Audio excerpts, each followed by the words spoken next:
প্রথমবার হেরে যাওয়ার পর ভেবেছিলাম মানুষটা বোধহয় ভুল মানুষ ছিল।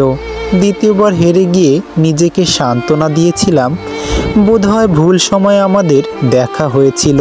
তৃতীয়বার হেরে যাওয়ার পর সমস্ত দোষ দিয়ে দিলাম ভাগ্যকে। বারবার ধাক্কা খেয়েও ফিরে আসতাম, বোধহয় আরেকবার হেরে যাওয়ার জন্যই। বারবার শীতল হয়ে যাওয়ার পরেও আবার ফিরতাম। রূপকথার মতো জীবন বদলে যাওয়ার আশায় মানুষ মাত্রই বেহায়া। প্রতিবার পাথর হয়ে যাওয়ার পণ করে সে সামান্য মায়ের কাছে আত্মসমর্পণ করে ফেলে, বারবার সহস্রবার।